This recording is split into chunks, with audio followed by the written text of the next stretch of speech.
Good morning. So I apologize. We're actually going to start about 5 minutes later than we originally had planned. Um, so in that 5 minutes is pretty much up. So we're going to start that. So my name is Vic Manjares. I am the director for the Center for Law and Human Behavior, and I welcome you to this symposium. This symposium is actually funded by the Department of Homeland Security's Office of Terrorism and Terrorism Prevention and Targeted Violence Program. On that, so they've allowed us to do 10 different activities under this grant, and one of the activities is the symposium series. So part of this grant, we're set to deliver 8 different symposiums over a 2-year period. And Dr. Pratt has graciously accepted to come and speak about the topic that's very near and dear to his heart. And so that actually represents the 5th symposium in this series on that. So part of the logistics, most of you know there's coffee and tea outside here. Restroom straight down the hallway, past the vending machines to the right-hand side. And as you know, that the symposium series is funded by DHS, but there's a couple of things that we've asked, or one specific thing that we asked as part of our requirement to DHS is there's a survey in your packet. It looks like this, it's front and back on that. And so that's really the only thing that DHS has asked us to submit and complete that. So at the end of the symposium, I'm going to ask you to fill that out. The 2 students that help you come in terms of the registration, they'll collect those. And if you try to sneak by, they've been given specific orders to run you down to the parking lot to get the surveys. That they're a big deal to us to be able to get that. Within that packet, you'll see the a very short bio, meet the researcher, Dr. Pratt. I will tell you that any of our researchers that do that work, we ask for the meet the research, they supply that. And like I told him this morning, he did a disservice to himself on that. He gave you a really short, brief bio on himself, but he didn't really explain to the depth of the stuff that he does. He is very well known, very published, often cited. I think he's got over 16,000 citations to his work. And to be quite honest with you, as I told him this morning, he's a badass criminologist. Right? I don't know how else to say that. And he didn't give himself enough credit. I just wanted to make sure that you understood that Dr. Pratt really knows his stuff, and people rely on his work and his insight on this as well. In there, you'll also see a flyer that says save the date. I know, and you see something that says 2023, and you said, man, we're not even at Halloween yet, right? In 2022. Is the gentleman that has come in down to speak about this was actually a former British intelligence officer. And so in these previous symposiums, we have brought people in that are domestic in nature. And I thought it would be kind of neat to bring someone that spoke about the British experience when dealing with targeted violence and terrorism prevention. And so since he does a lot of work with the Naval Postgraduate School and Georgetown University, it was very difficult to run the schedule down and get them down. So got them locked down for next year. So as we develop that information in terms of the abstract and stuff, we'll put that out, and hopefully you'll consider attending that. So now, before I have Dr. Pratt come up, and I give a little brief introduction, you'll see him meet the researcher, right? The work that he's done, the extensive work that he's done. Those are just current locations that he's doing that work. That he's got an extensive experience and background in doing work at other institutions. He's an expert that's constantly being relied upon, not only in terms of academia, but then you're looking at elected officials that are looking at him and turning to him as a resource, as a subject matter expert on these topics. On that, so we're very fortunate, and I'm very pleased that Dr. Pratt has said yes, right? When I first of all, when I called him and asked him if he'd come back out, he said yes. And because quite honestly, I couldn't afford him on regular time, so he was able to do that. So with that, I'll invite Dr. Pratt to come up.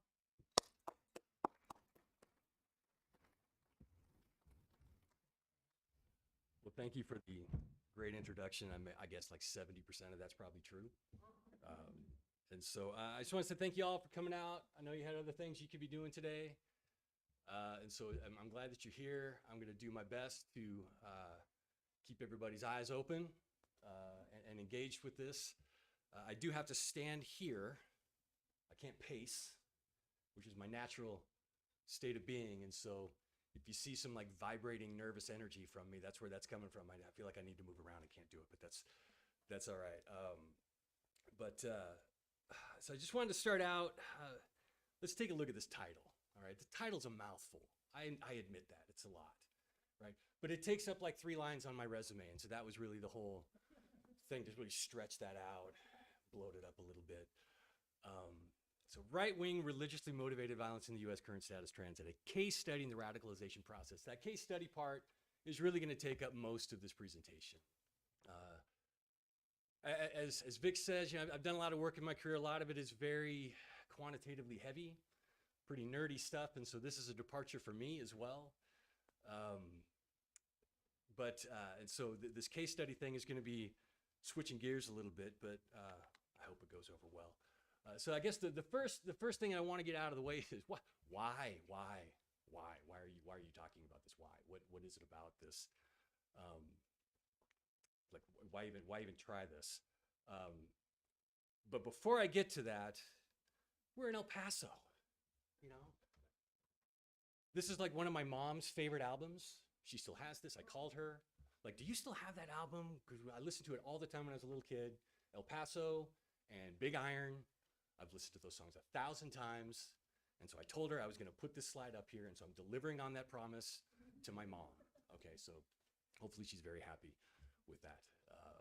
And so if y'all want to break out in song at any time with this, that's fine with me. I'm totally okay with that.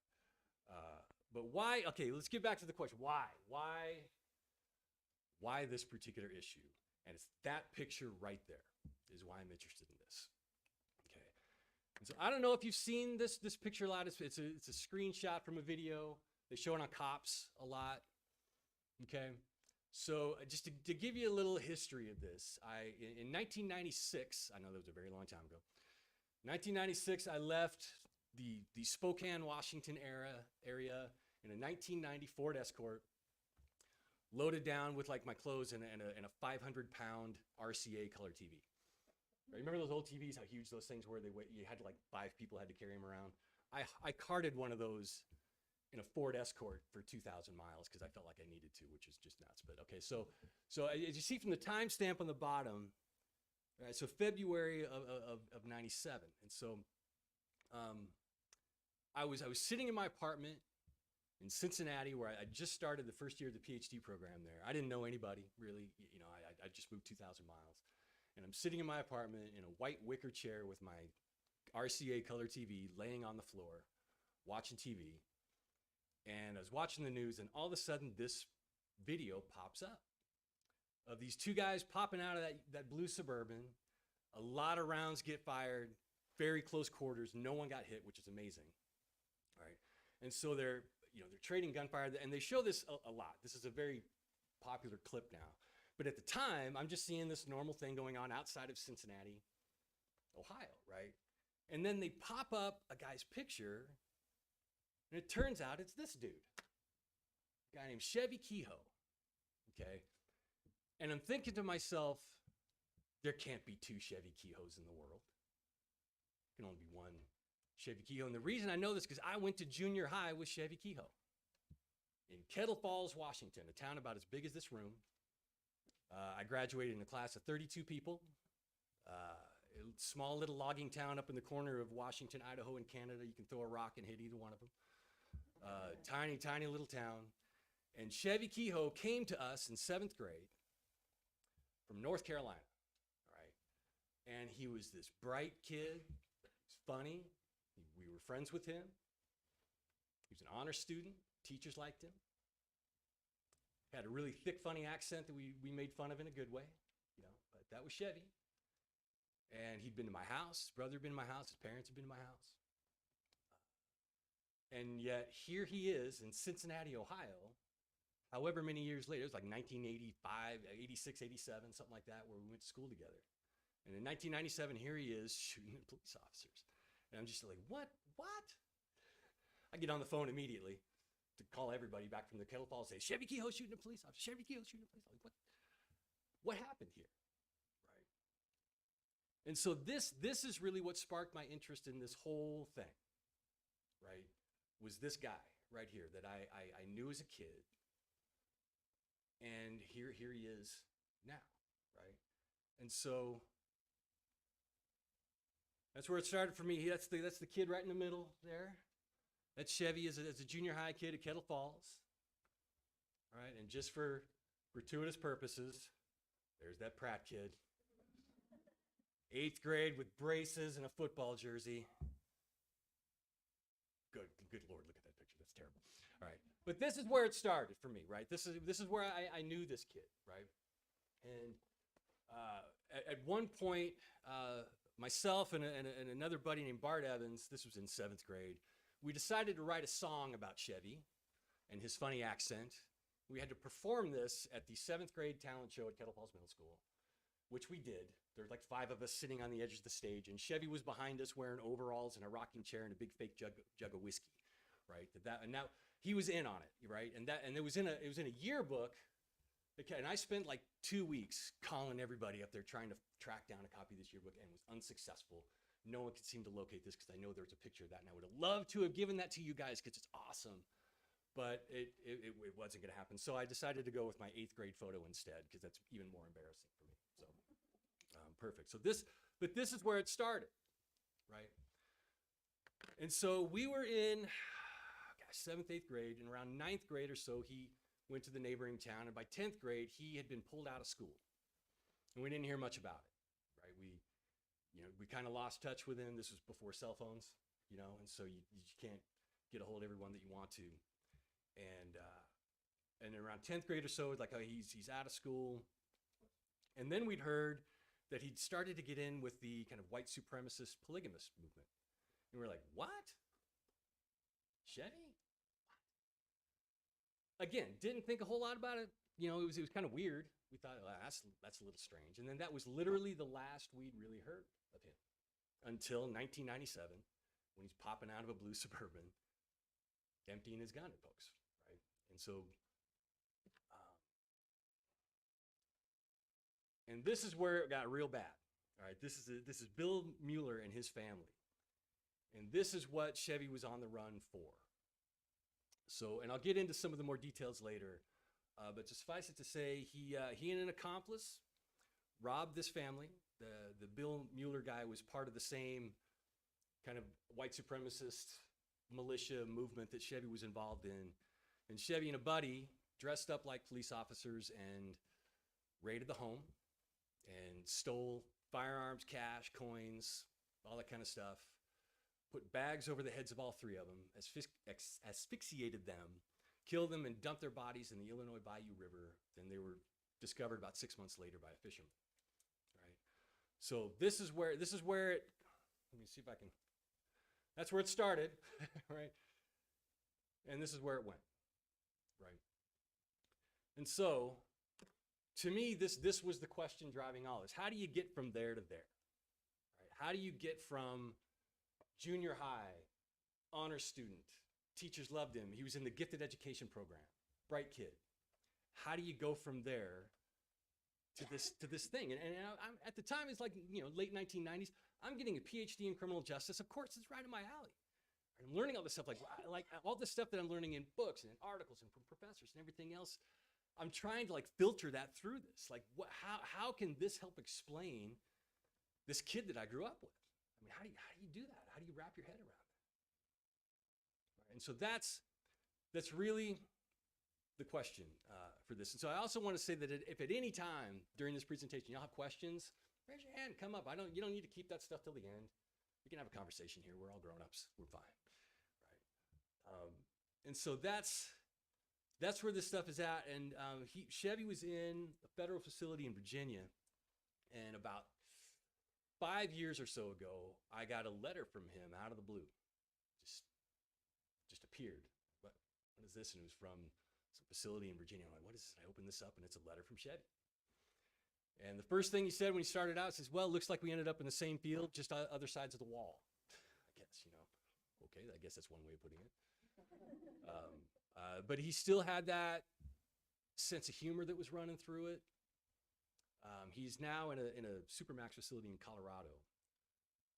And I got one letter from him after that. It's tough to get communication in and out. So that's where he is now. And so really this whole thing is really just me trying to make sense of this. This is a straight up vanity project. I'll admit that. That I'm just trying to figure out what happened with him, where did things go wrong, where were there potential turning points, and what might we be able to take away from it that's more general, that's outside of his particular situation and his circumstances. What is there something broader we might be able to learn? And I hope the answer to that question is yes, maybe by the end of this presentation, hopefully. But yeah, so that's where we're at with this. But I do want to give you a little bit of hard data. A lot. I'm not going to throw a whole bunch at you. But I just wanted to be very clear that when we start thinking about politically motivated violence, it's not confined to the right wing at all. Right? This is something that exists across the political spectrum. That doesn't necessarily mean it's weighed the same or plays itself out in the same way. But there is a wide spectrum of ideologies that promote violent behavior. And so I don't want to neglect that part of it. It isn't that I'm disinterested in it or anything like that. I'm just very interested in this little slice of things, right? And so what we see here, this is some newer data that most of this stuff is still happening from the far right at this point. In terms of target selection, you can see that the violence coming from the right is a bit more eclectic, but the broad categories are still government and protests, right? And protesters in particular. And if you're on the far left or the far right, and if you have violent proclivities, other protesters seem to be a pretty attractive target to you. And that shouldn't be a surprise, right, at this point. If you look at some trends over time, this is a really interesting chart, because if you see the yellow dots are the right-wing violence, and the blue-grayish ones are violent left-wing. And you see this little cluster, and I'm sorry to the sound people because I'm going to move. It has to be done. So this stuff right here, this is kind of that early 2000s, post-2001 Patriot Act stuff. And I'm not an old man by any stretch, at least I hope not.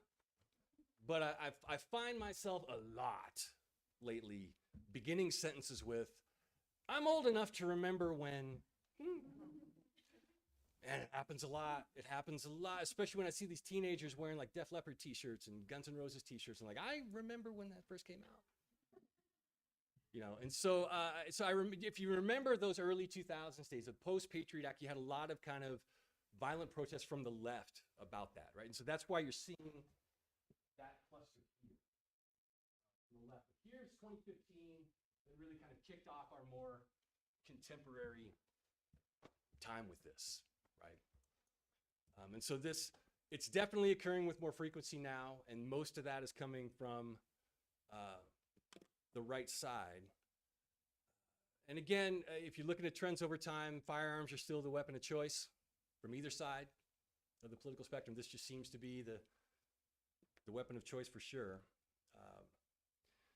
Yes, sir. A couple slides back, the process. Yep. Social media have an impact on that? I would say it's tough to say no on that. Yeah, that's in particular given the way that groups on the left and the right communicate with one another, right? That there's a certain amount of coordination that goes on from both sides of that, and that it allows you to plan better. It allows methods. It allows all that kind of stuff in terms of communicating and coordinating. So for sure, social media has helped. I think it's an open question whether or not it has sparked any additional incidents. It may have, right? I think that's an open question, and I think there's probably some pretty compelling evidence that it probably has contributed to it. But I think what media has done, the social media has done, is it's allowed people to collectively act in a bit more of a concerted way than they were before, right? But yeah, it's a good question. It'd be tough to get after that, right? Because social media kind of came out at around the same time as a lot of this stuff was coming in. So to what extent are these kind of coexisting in time versus causal? I'm not sure, but it's a good question for sure.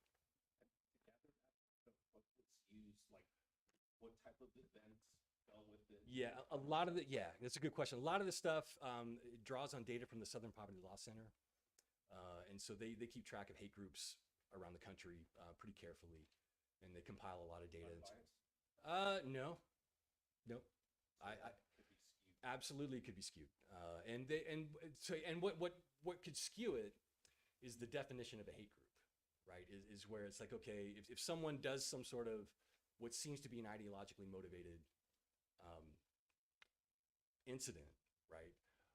Are they part of a hate group? Are they not? That becomes kind of so there's some definitional ambiguity there for sure. And if you want to assign that, okay, well, this person clearly was a member of this group. Well, were they not? There may be some evidence, there may be some good evidence, there may be some shaky evidence. But one of the things that we can certainly see with this is that the incidents are getting more frequent, right? And I think if you want to look at the balance of left to right, there's probably a confidence interval that should be placed around that for sure.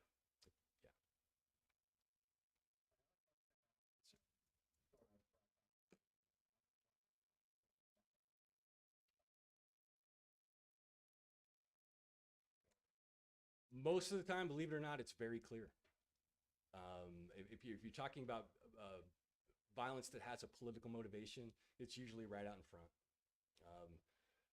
But the question, I think, this goes back to your point too, which is was it coordinated, right? Or was this just happened to be a person who did this that seemed to have a particular set of ideological beliefs, but really weren't part of any broader movement or any organization? That's where it starts to really get difficult to tease that out, right? And so, because it could be someone who is by himself, who maybe was consuming certain social media that had a particular ideological bent to it, but they weren't really interacting with anyone. And we see that in multiple incidents, right? That, okay, this is a guy, he did this incident, he was looking at this stuff, he was on this website, he was looking at this, but he was really by himself, right? And so how might we go about classifying that, right? It's where the ideological motivation is probably pretty clear. But what's not clear is to what extent was this a coordinated effort? Was it an isolated effort on the part of one person? That's a lot more difficult to tease out. And that involves some judgment calls, right? And anytime you put in a judgment call like that, there's room for error for sure. And if you start that question from an ideological standpoint, like if you already have an agenda when you ask that question, that's going to lead you to a particular answer, right? Yeah. Mm-hmm.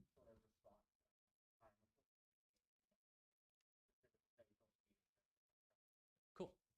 Specifically with Twitter right now, I think an interesting facet of the question of coordination, like social media coordination, is if you are sort of a communication scholar with sort of minded as that, the patterns don't change, only the tools used to do them. I didn't exist back before cell phones, really, so I can't really confirm. I'm old enough to remember when. But I think what we seem to forget is that hate groups have always had methods of organizing with communication tools of their time. Yeah. The difference between, say, the post-Cambridge Analytica side of social media is that we as the public get to see these sort of actions taking place now. Right. We don't now have the aftermath of like the Charlottesville gathering, for example, because all of these groups have either been banned off of like the most visible public squares or do this really smart thing where they just create private groups on Facebook so you don't own it.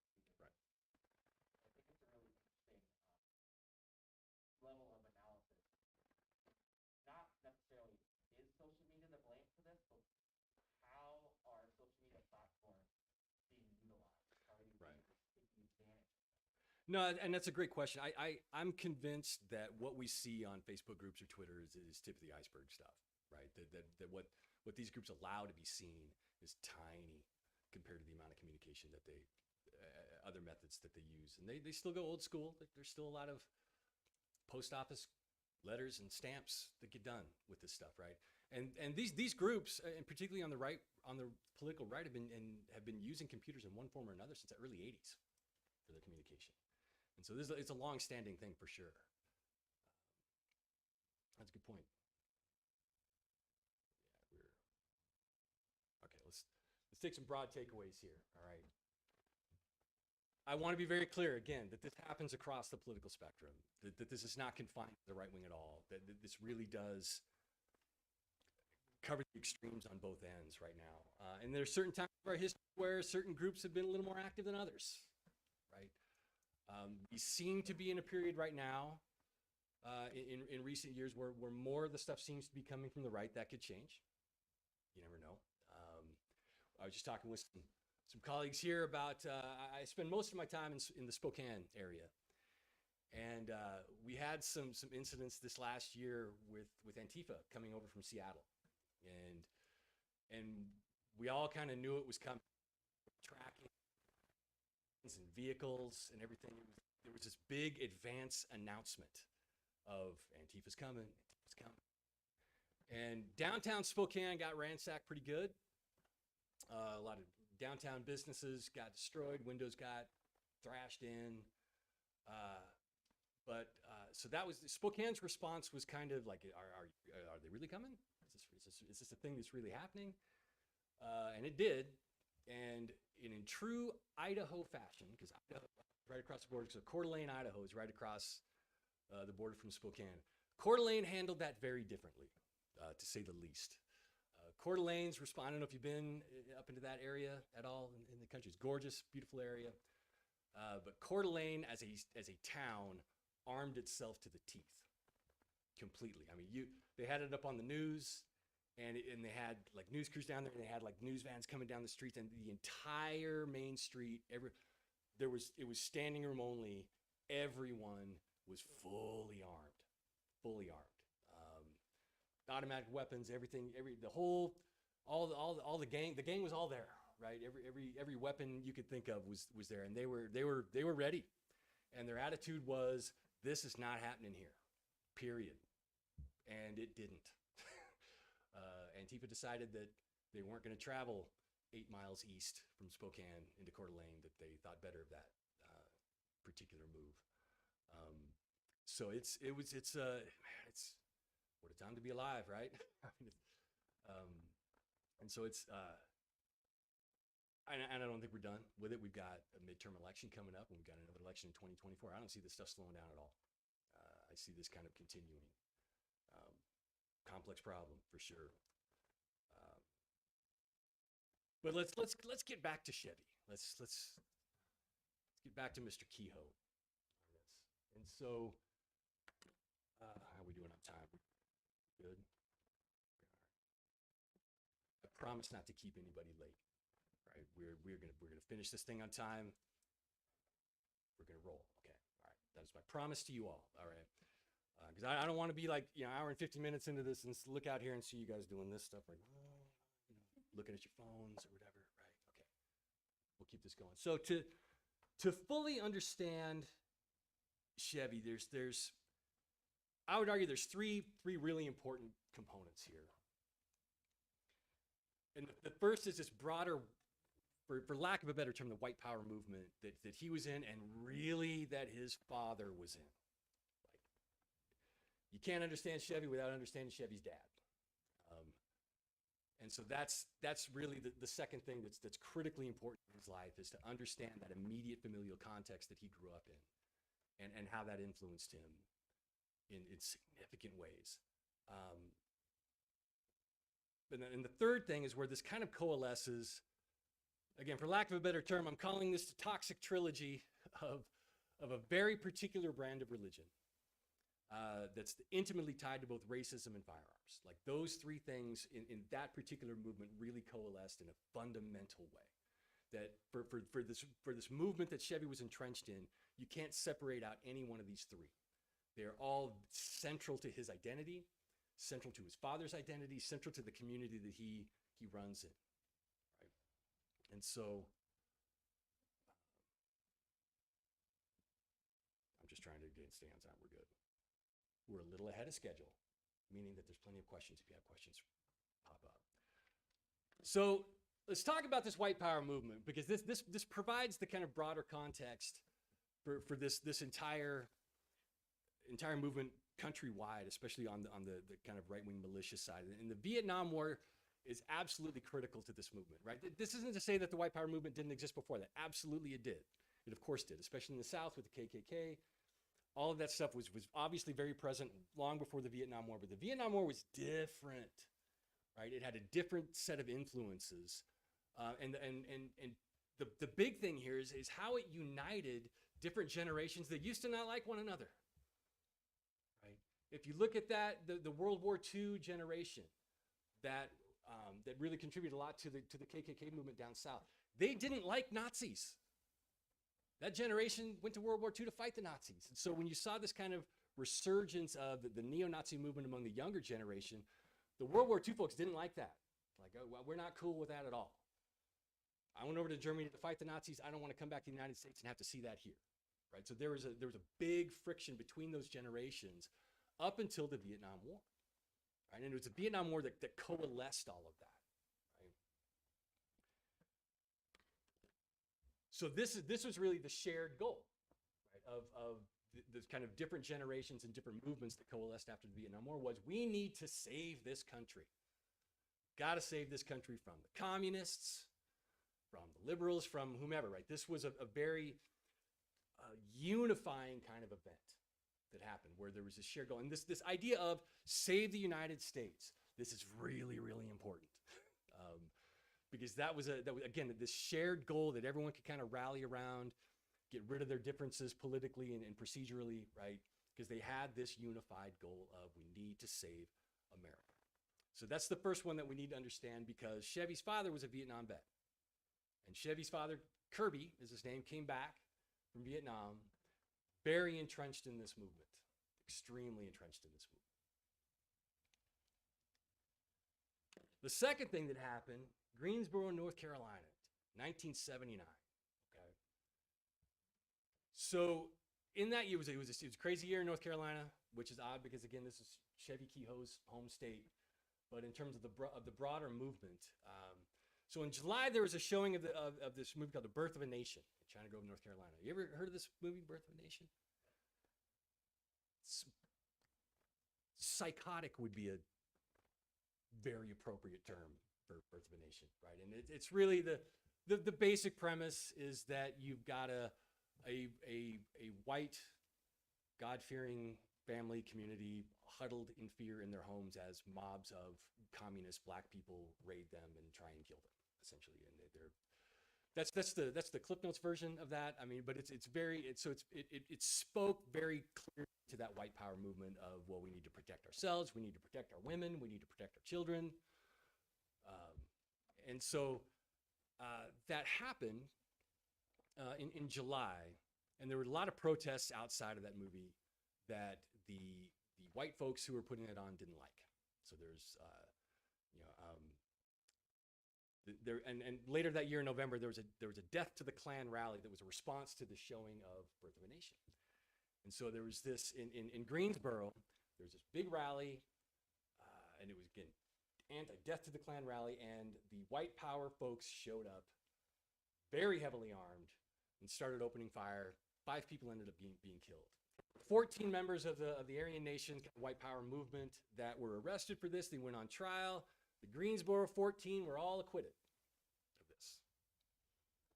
And what this did, this added a certain level of boldness to the movement.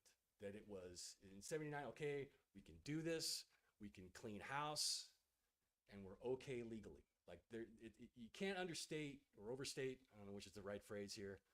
Let me rephrase that whole sentence. It was super important, right? Super important that it added just a lot of confidence to the movement, for sure.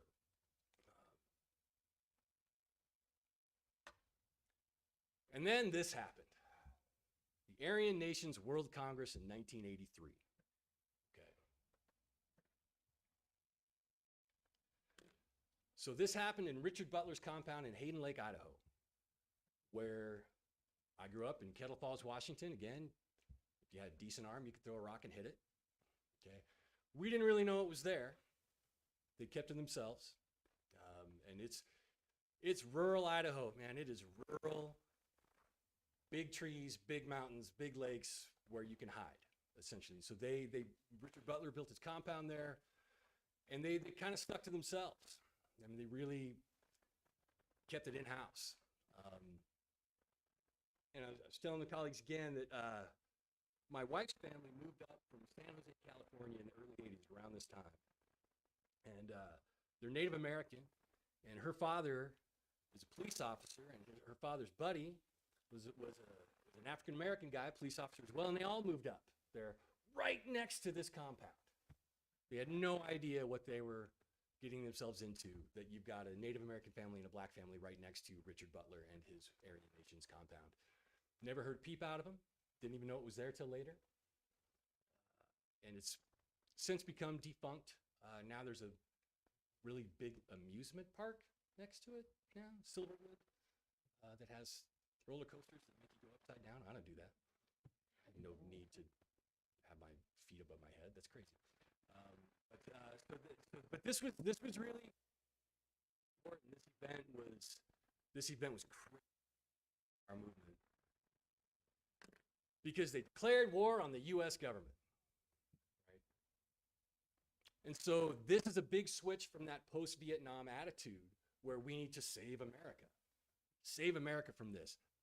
1983 rolls around, they have this kind of meeting, this world conference, and the saving America was no longer on the table. That was no longer a goal, it was no longer a priority, quite the opposite. All right. That they were essentially trying to kind of create their own and undermine the United States. They didn't want to have anything to do with the United States government anymore. And a couple of things, yes.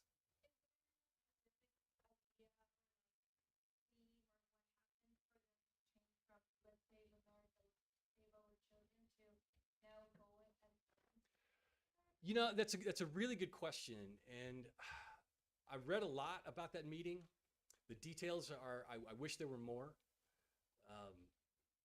but I think probably what happened is they took advantage of the movement that was already happening, right? That they're at that point, by the early 80s, this Save America from the Communist stuff had already started to fizzle, and I think there was this growing movement of we just need to separate ourselves.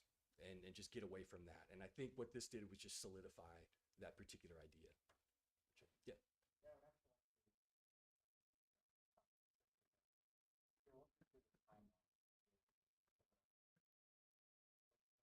Very decent understanding of the American political policy demographic in between, say, the Vietnam War at this time.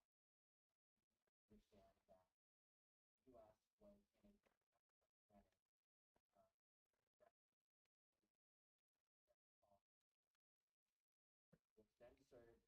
which then served to push the Vietnam veterans, Korean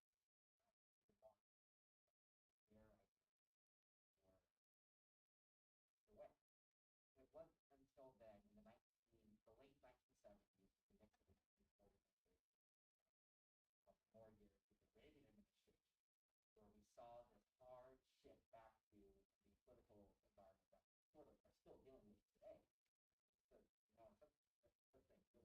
So, you know, some things are in today, where the sort of anti-progressive agenda became mainstream.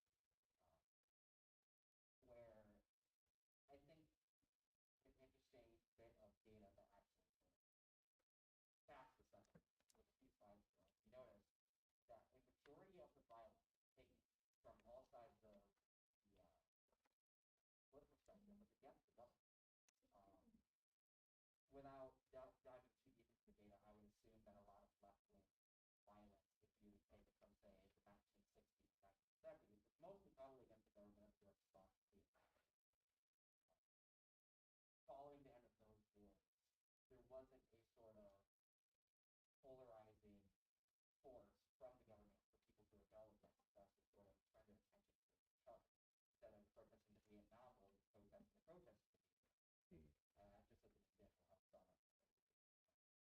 how some separation, and vice versa. So when we get to the 1980s with the Turner Diary, I think this was sort of the culmination of these marginalized far-right groups understanding that their movement is now being directly attacked by the government, while as the Reagan administration comes in, and while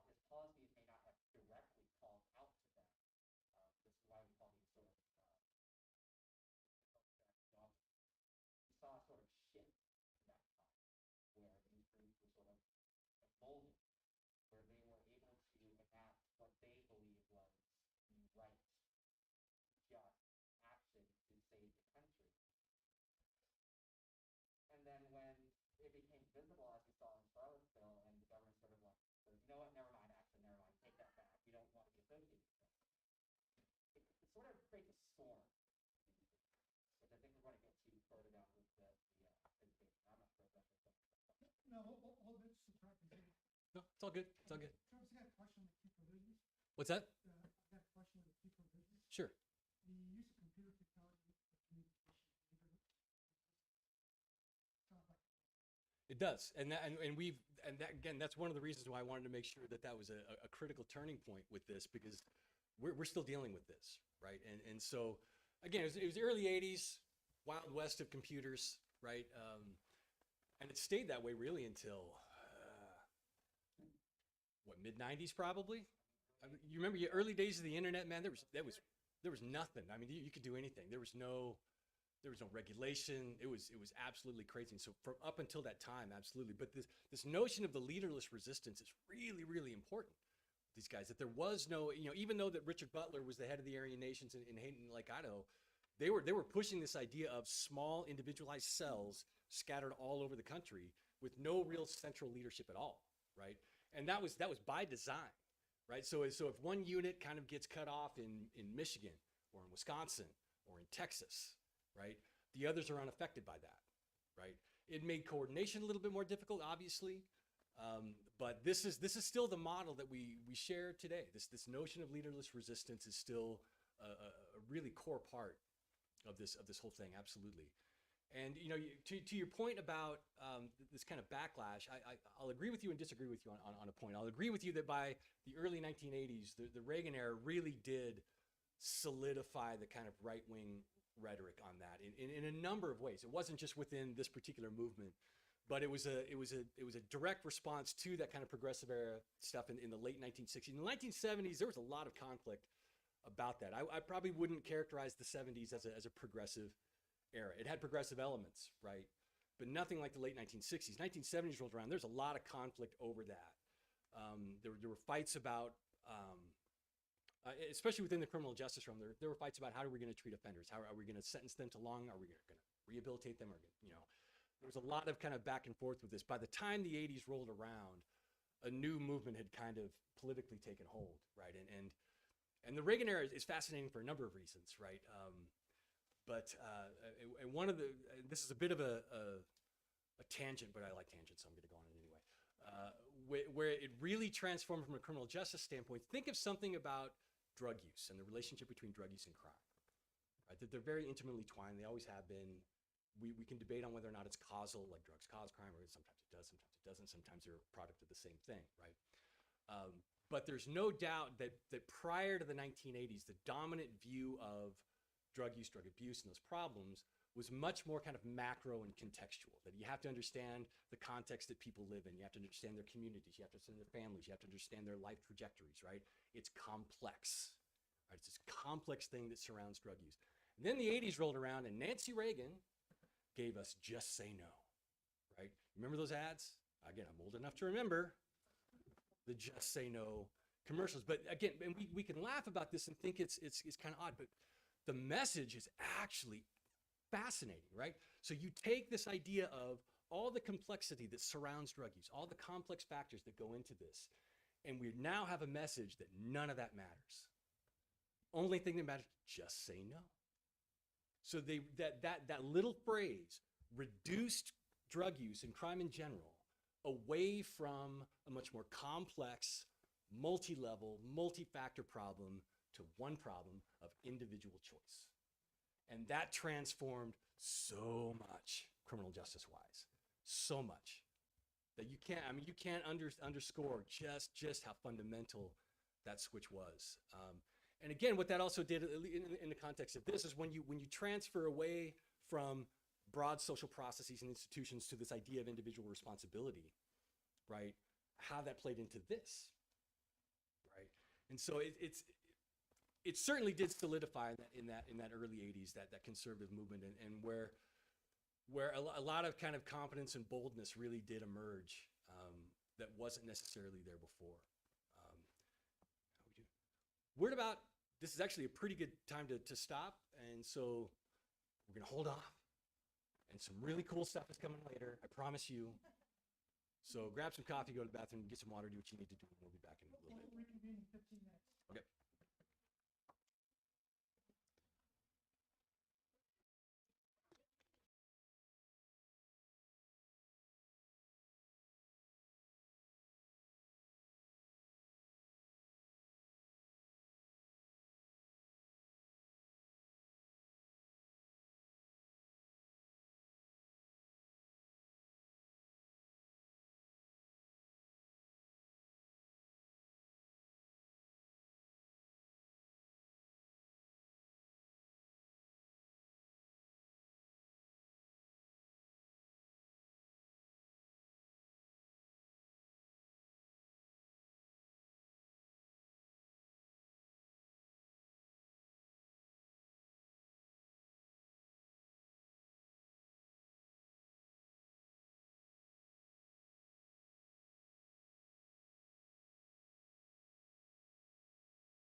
Get her going again? All right.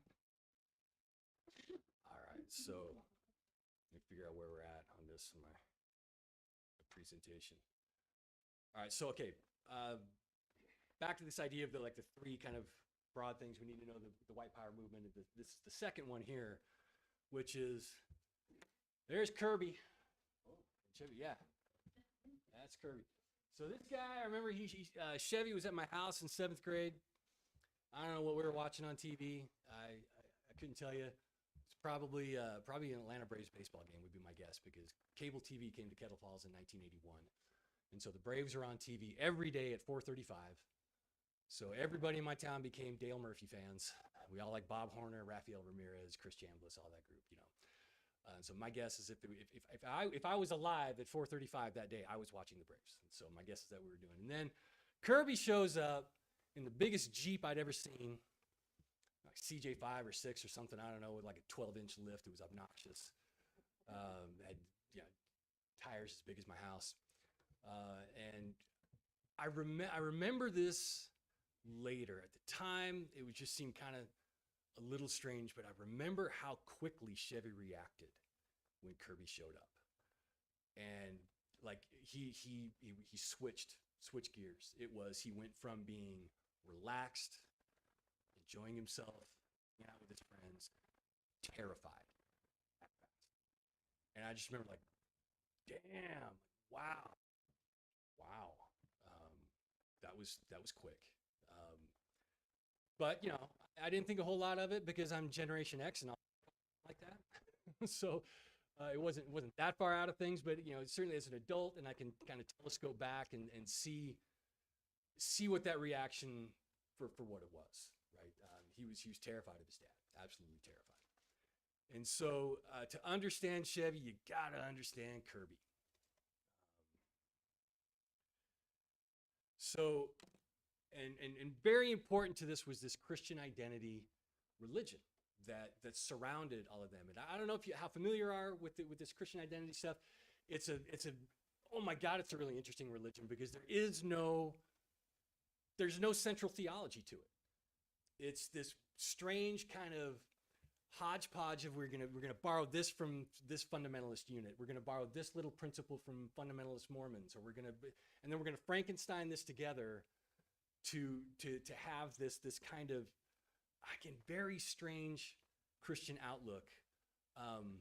But I read a lot of this stuff. Everything I could get my hands on with this, and it's interesting as hell. But they have a few core tenets that seem to be consistent through all of them that Kirby certainly attributed to, and it's the importance of Cain and the Cain and Abel story in the Bible, right? Cain, in this Christian identity, at least the one that the version of it that Kirby adopted, was, okay, you know, Cain slew Abel, all the good stuff, right? But Cain, all right, married an actual demon, not a metaphorical demon, not a symbolic demon, an actual demon. Okay.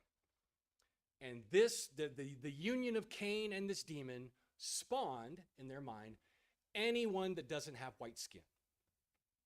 Right? So any race of people that is not white is a direct descendant of the unholy relationship between Cain and this unnamed demon.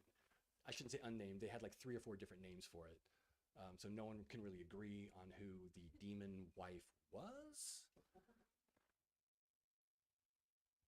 But it was a demon wife, and she spawned this whole non-white thing. Okay, so that runs through this, and so I say this because I'm trying as carefully as I can to communicate just how loony this is. I mean, let's just call it as we see it, right? This to believe in that particular outlook is abnormal. But I'm a criminologist and I like deviance. I'm fascinated by deviance, and so I'm fascinated by this. Like, wow, you believe that? That is not normal. Say more, right? And so that's where this came from. And this notion of course, because anyone that doesn't have white skin is the spawn of Cain and this unholy union. Whites have dominion over everybody. And the word dominion is very important because Chevy really liked this word. and he clearly didn't get it from himself. Right? He got that from his papa. This idea of white dominion over everything. And so they decided that Kirby, it was Kirby's idea first, to establish the People's Aryan Republic. Sometimes it was called the Aryan People's Republic, People's Aryan Republic. You ever seen Monty Python, The Life of Brian?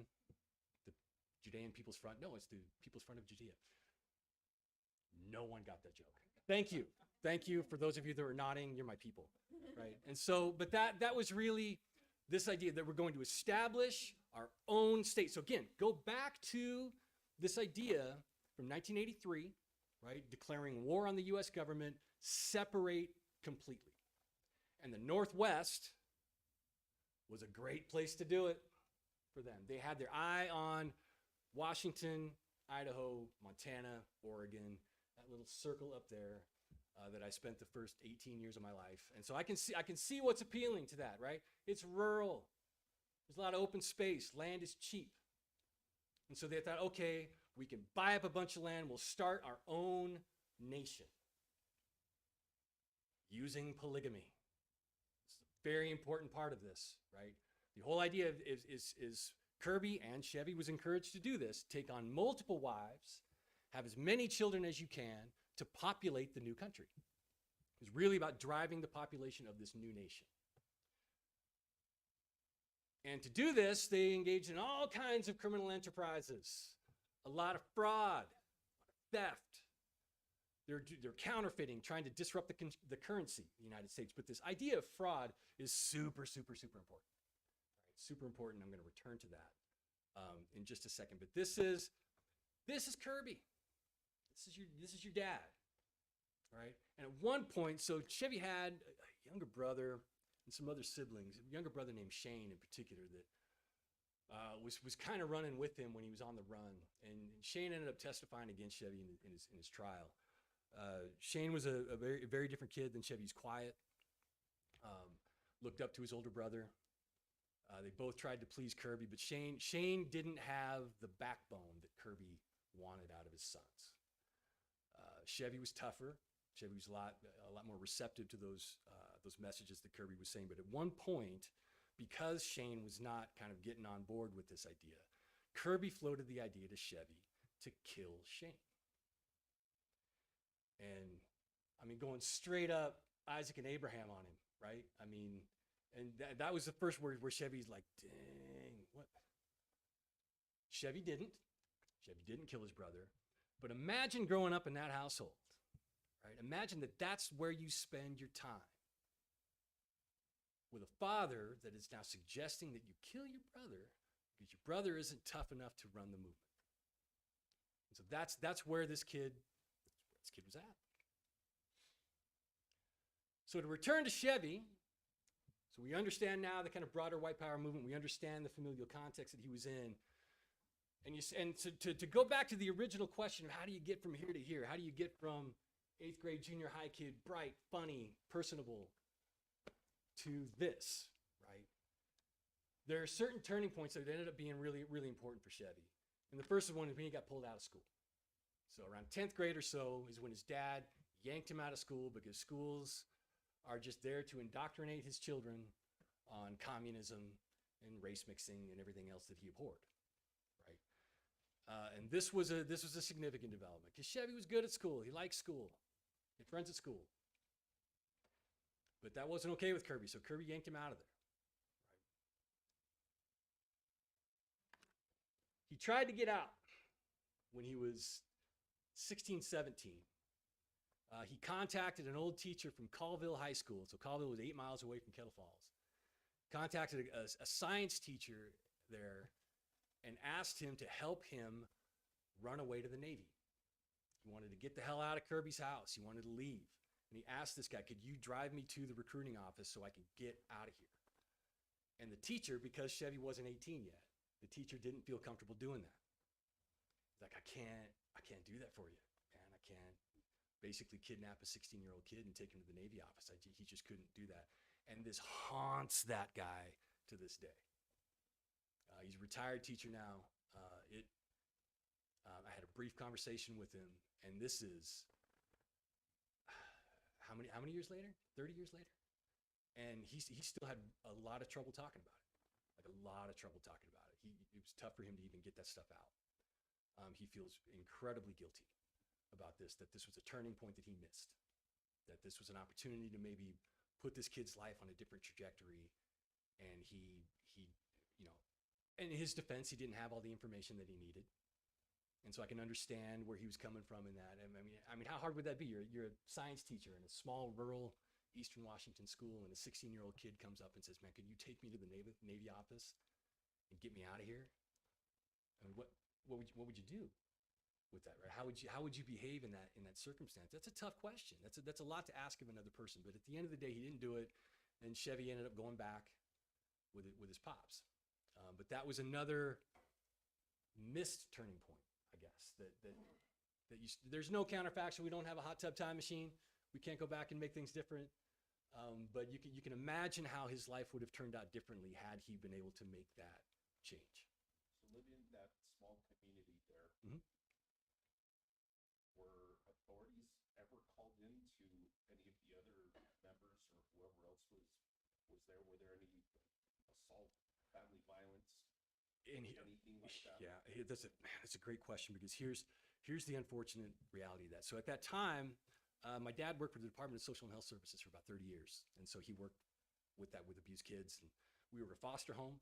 And so we probably had 20, 30 kids that stayed with us that he had to remove from houses, right? That kids were getting abused. And you know, so growing up, I you know, some of the kids were quiet, didn't say a word. You know, we had a bedroom and they would go in and they wanted their space. And I'm like, okay, I got you, right? You know, you need your space, you have your space. Some of them were very talkative.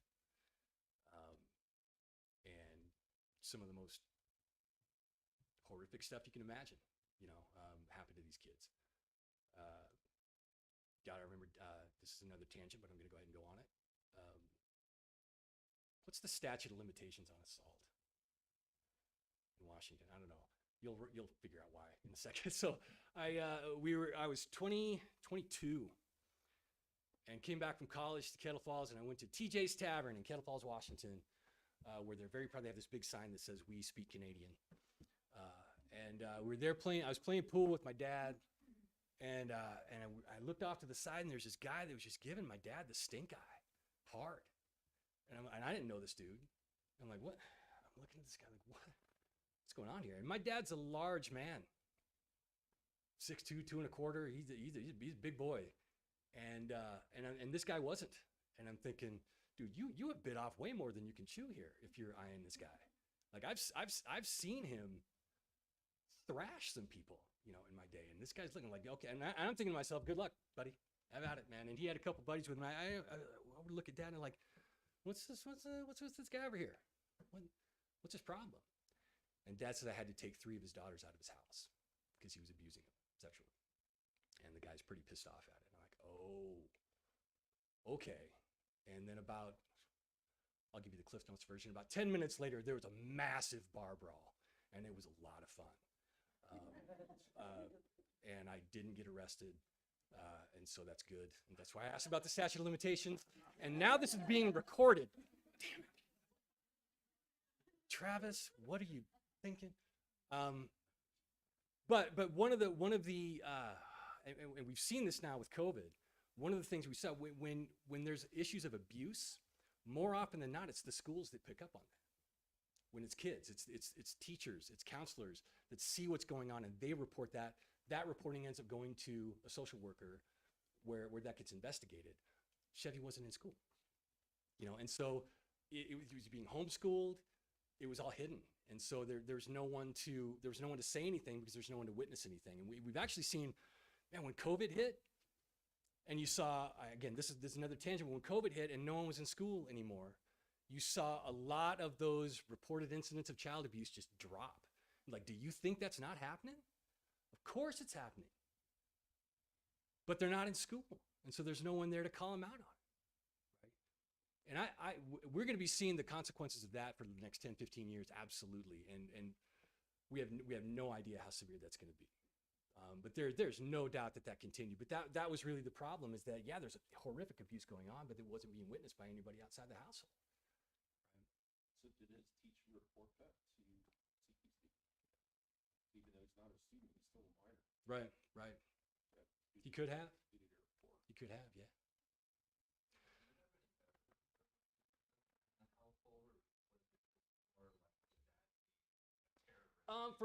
From if I had to make a guess on that, because again, and this is pure speculation, Ted, man. I think Kirby had like a 5th degree black belt in psychological warfare.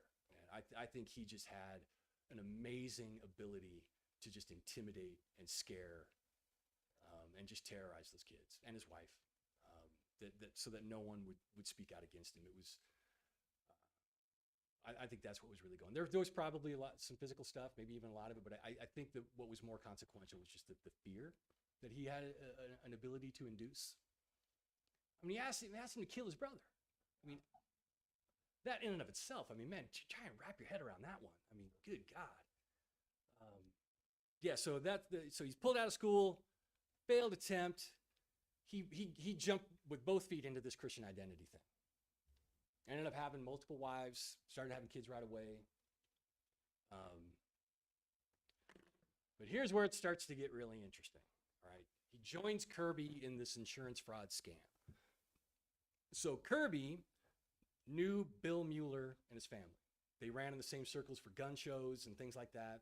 They knew that that Mueller had a big stock of guns, ammo, cash, gold coins, you name it. So they hatched this plan so Kirby and Bill Mueller hatched this plan together that Kirby would steal all this stuff, and then Bill Mueller would claim insurance, right? I got theft, all this stuff was gone, so he would get the insurance money, and they would keep the guns and ammo and everything else, right? So that's what they did, and so they pulled that scam off, and then it seemed to be under Kirby's direction, although there's some denial on that, where Chevy and another buddy decided that because they knew that Bill Mueller had all of this there, and Chevy was kind of on the run with this, that he was going to go ahead and actually steal what they had, right? That there was going to be a way for them to fund the rest of their kind of criminal enterprise. So no insurance fraud this time. They were going to go back to Bill Mueller's place, steal the guns, steal the cash, steal the coins, and that's how they were going to fund the rest of their activities. And so that's actually what happened. So Chevy and his buddy went back to Bill Mueller's house. They knew they had the stuff there, and went ahead and stole it, tortured the 8-year-old girl with a cattle prod, of all things, to get Kirby to talk, or Bill Mueller to talk about where everything was stashed. And so, yes, that's a horrible little detail about that. Boy, I just brought the whole room down. But that's Chevy learned very well, Kirby, about how to do that. And so again, it's just tough looking at this slide, right? Because it's like there were places where this could have been diverted, right? Places where this could have gone in a different direction, but didn't. And so there's kind of the broad context about this, but obviously, I don't just want to tell a terrible story and then leave you. Like, here's something super horrific and depressing. Enjoy the rest of your day. I didn't want to do that to you. So what can we learn from this, right? That adventure, I want to try and think about, and I'm open to a discussion about this too, right? If you have ideas and thoughts about this, because I think this could be a cool conversation, but it's like, how might we take his very limited situation, and are there broader principles that we can take away? I think there are. And so the first of which is very micro, right? That if we want to understand someone's life as they move through time, you have to understand the potential for these turning points. And this is the big idea in criminology, been around for a long time. But this idea of there are certain events that happen that can affect your trajectory both in good and bad ways, right? Things can be very positive. Things can be very negative. But there's no doubt that we all have this. Telescope back in your own life, things that happened to you that put you on a path that was great. Other times put you on a path that sucked, and you had to kind of claw your way back, right? But we can look at his life through that there were certainly some turning points and pathways with Chevy school, military, family, that if any three of those things were different, he probably has a significantly different life. Right? Bill Mueller and his family probably have a significantly different life. Right? And so we can think about it in these kind of micro, very personal terms, and I think that's very useful. But I don't think it's useful to just think in those terms. Right? I think there's some broader, more macro level things that we can really start to think about. And with this whole white power movement, one of the threads that I see running through here is this loss of legitimacy in institutions. And man, we are right in the thick of that right now. 2022, we're seeing that absolutely. Like what about when you start thinking about faith in elections? We've lost confidence in that, right? Schools, the military, right?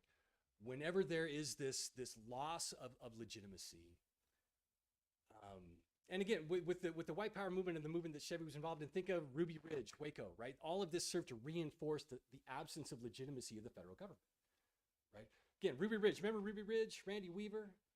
Again, that was right in my backyard, Northwest. I remember that on TV every day, right?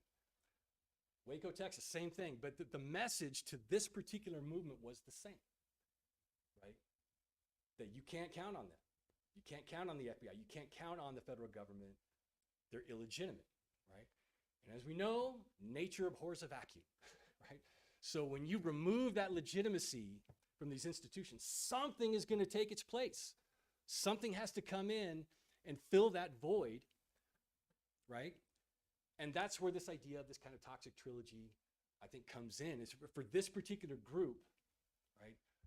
The merging of Christian identity with very clear racist overtones and the importance of firearms took that place, right? You lose the institutional legitimacy, something comes in, and this is what came in. Absolutely. Right. And so this idea, I think, of institutional legitimacy is really, really, really important. So the question becomes, well, how do you get it? Right? How can we enhance that? And I have a couple ideas about this. Maybe you'll think there's some insight in there, or maybe not. Maybe you'll think I'm full of it, which is fine. Wouldn't be the first time. But I think, and the reason I think this is important is because we're seeing it right now. We're seeing it right now. I'm blessed to have friends across the political spectrum. And I've got friends that are hardcore left wing, I've got hardcore right wing, everything in between, and I wouldn't have it any other way. Absolutely love it. Life is never boring. But I've got a lot of friends that they're not part of this movement, but man, they can probably see the movement from where they're at. They can reach out and touch it. They're not that far away, right? And they're all heavily armed. And there's this idea of, again, not quite Christian identity, but not that far away from it either. And I got one buddy in particular. We'll call him Bobby to preserve his anonymity, right? But this is the kind of guy that believes that women shouldn't be pastors.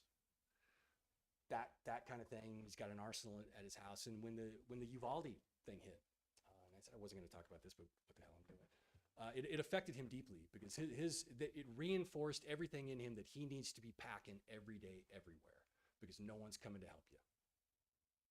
And that was his thing to me. Like, Dane, you can't count on anybody. No one's coming for you. You gotta protect yourself. And so he's usually carrying 2 handguns at any given time. Got a primary and a backup. And this is not I'll get to that. He's not in law enforcement. He works for the Parks Department in Western Washington. He puts water on grass for a living. And he's armed to the teeth every day, right? But this is out there, right? And so there's no doubt in my mind that we're seeing kind of an institutional crisis. Might be a hard word. I don't know. I want to be too alarmist on that, but I'm old enough to remember when we thought about this differently, right? And so we're certainly, I think we're seeing a loss of legitimacy now that we haven't seen in my lifetime, anyway, for sure. You had a question about?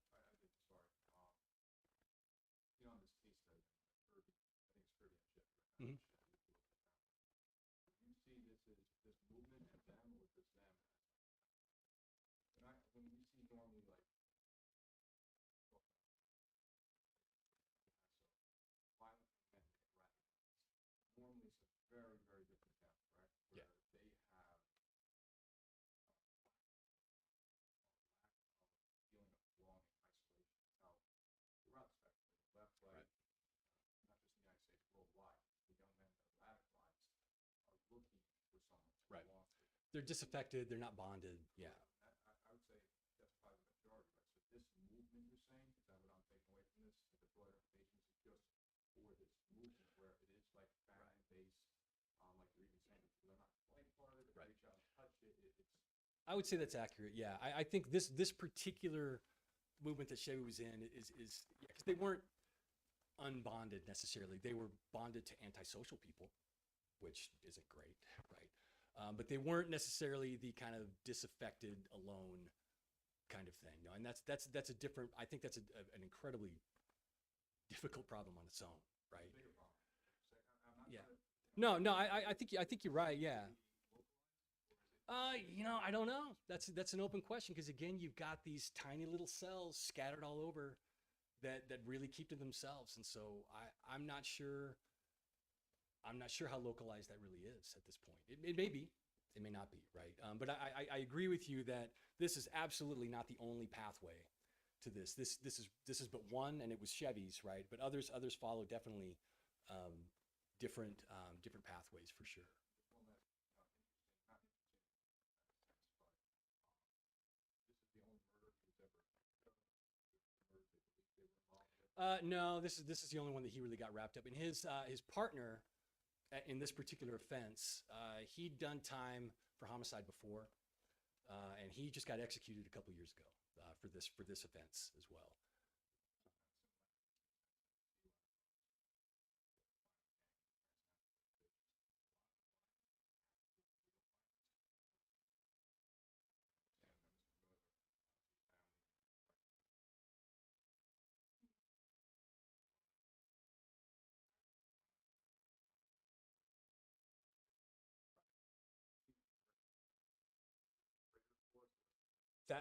That's it right there. That's the big one, right? Is that when they do go internal, and first of all, when you say it's an outlier, absolutely it's an outlier because of the level of violence. Like most people who are entrenched in this movement aren't doing anything like this, right? Nothing like this at all. And so this really is an extreme form of that. But when the violence does turn inward, that's the process that's at work right there. That they're going to sell the movement out, or they're going to talk, or they're going to squeal, or go back to Kirby, just not tough enough, right? You don't have what it takes to kind of lead and participate in this movement. Looking at the bigger picture, you see civil war change, Yeah. Sure. I mean, that's that was always the big knock with the Nazis, right? Who are the first people that the Nazis came for? Their own, and that's a pretty stable pattern for sure. And so this idea of enhancing legitimacy, how do you do that? Yes, sir. I would just add Sure. his comment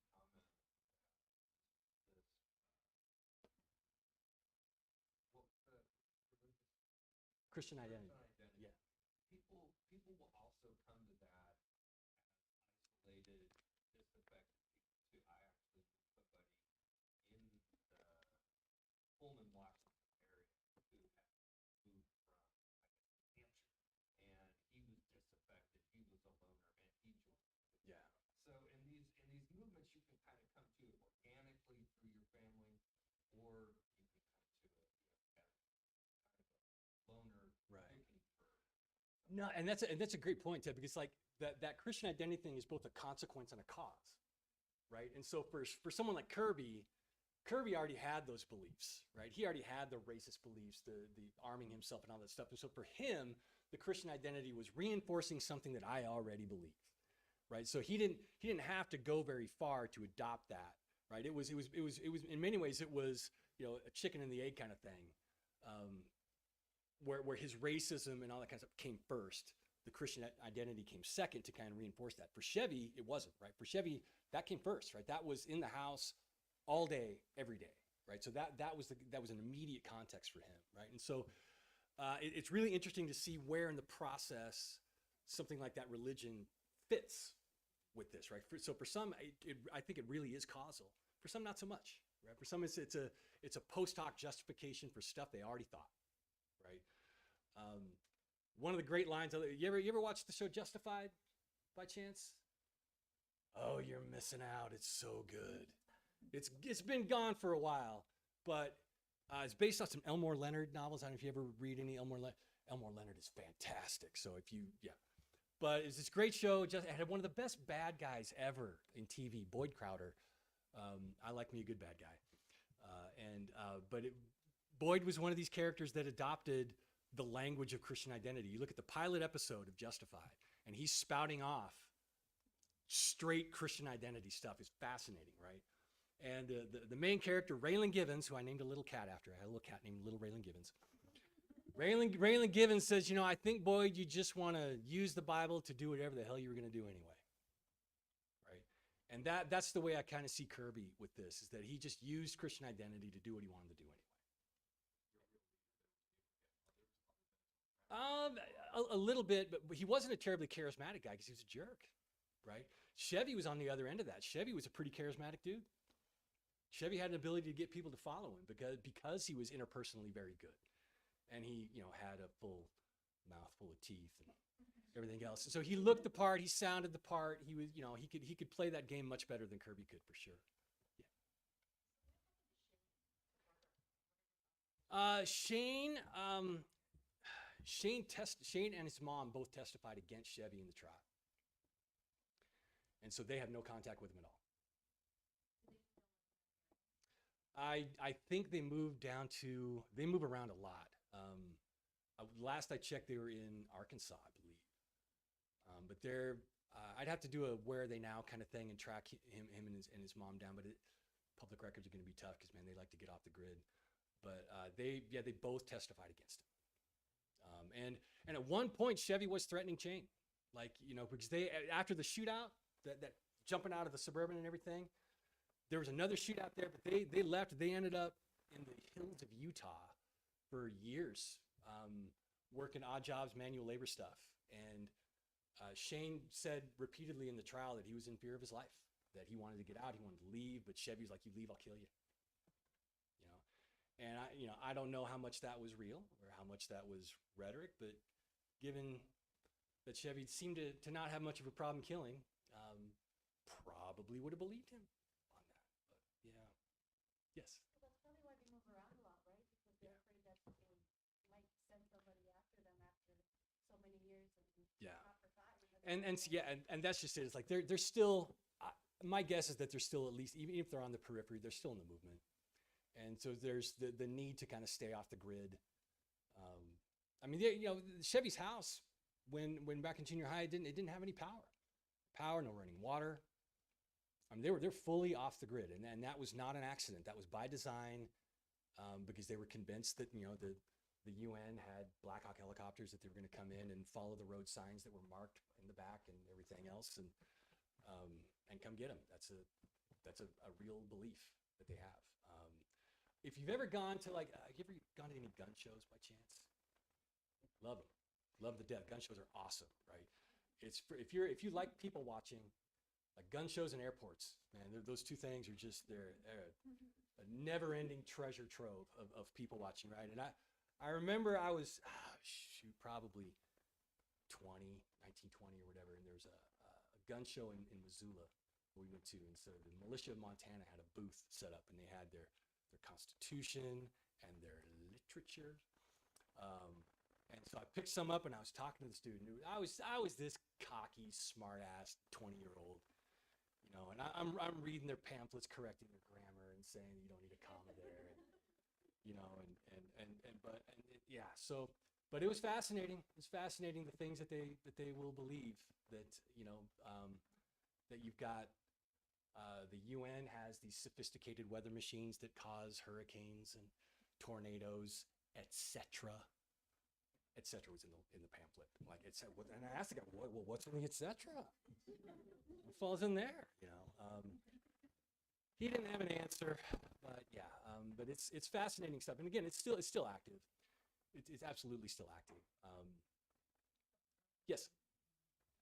I wanted to, you had originally said about the pockets and knowing where they are.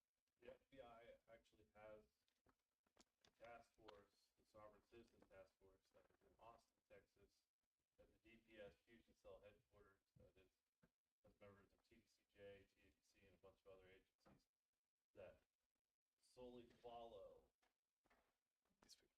these people, all of them, religious zealots, religious freedomists, sovereign citizens, and their only job, not the only job, but part of their job is to follow them on social media, become members on social media of those groups, and to see what they're doing. So they are followed, they are active, and they are around. In fact, you probably see them walking by. Yeah, it hasn't gone away. They are everywhere. Hasn't gone away. I was one of the people that was actually on that task force. I would be walking through public, and I'd be like, "Oh crap, I know that guy." And then I'd be with my wife and be like, "Let's leave." Awesome. Well, I have one final point I'd like to get to about this notion of legitimacy. We have a pretty good literature on this now in criminal justice and criminology about procedural justice and procedural fairness. And a lot of this has to do with policing, but it's not limited to that. It's applied to court settings and judicial processes and everything. It's this idea of treating the process as fairly as you can. And think about yourself. Like let's say you had something happen to you where you wanted something and you had to go through some process to get it, and you ended up getting it, but you hated the process. Like you feel like you didn't get treated fairly during that process. Even if you get what you want, still not happy. You're still not happy with how that went. It's like, you get through this like, okay, yeah, I got what I wanted, but I wouldn't go through that again. It's terrible, right? And on the other side of that, if you say you want something and you go through a procedure and you think that you've been treated fairly and the process is fairly, even if you don't get what you want, even if at the end of that you're like, it didn't turn out my way, but you know what? It's all good. I felt like I was treated fairly. I felt like I got a fair shake. I wasn't, whatever. You end up actually feeling okay with it, right? And so this is something that's been going on, and certainly in the policing literature for a long time now, is this idea of procedural fairness, that the rules that you use for your behavior, the rules that you use to govern your agency and your practices should be fair, they should be transparent, they should be open, right?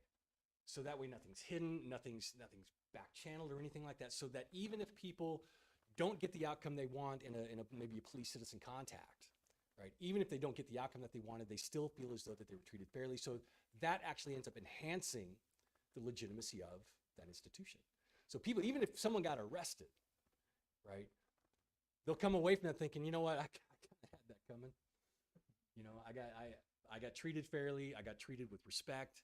I had an outcome that I really didn't want, but I still view the police as legitimate.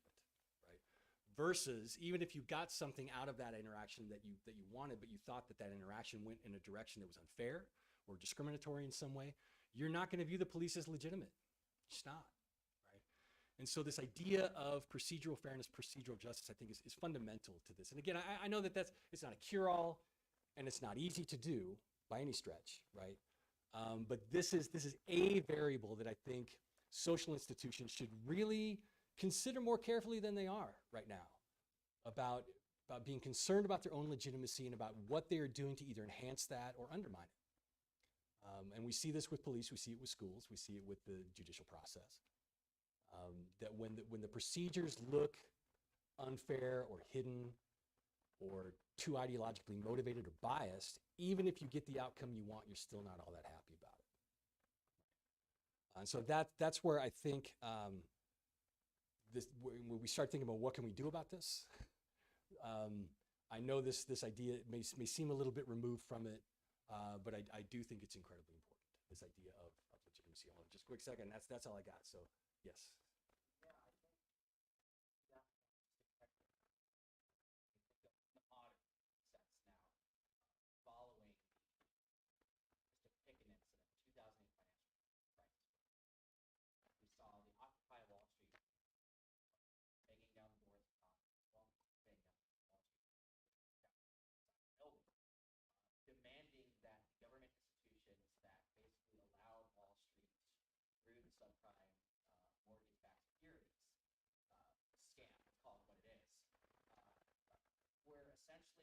just got bailed out scot-free. They were paid off and basically benefited from it. They were saying, we're not going to hold you liable. In fact, all the money that you lost doing this very risky move to tank the global economy, we're going to give you all that money back. And where does that money come from? It's going to come from the same people whose houses you just gambled. As sort of a response to that, we've seen time and time again the government response, and especially then, well, you can't issue a stimulus. That's preposterous. Give people money that's going to tank the entire economy. Instead, we're going to give the huge financial institutions absorbent amounts of money, ridiculous amounts of money, amounts of money that don't actually have more commas than a normal person would probably be counting, honestly.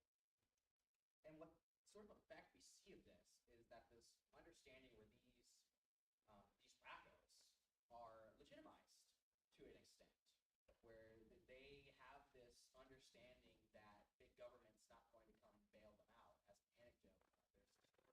As an anecdote, there was a stranger who wrote in Perfect. Perfect. Thank you. That's a perfect note to end on. If you didn't, that was Big Iron, Marty Robbins. Big iron on his head. Yes, awesome. Yes. So that's all I got. So I think we're wrapping up on time, right? Look at that. Came in under the wire. Awesome. So hey, again, thank you all for showing up. I know y'all could have done something else or anything else with your time. So I really appreciate you being here. So thank you.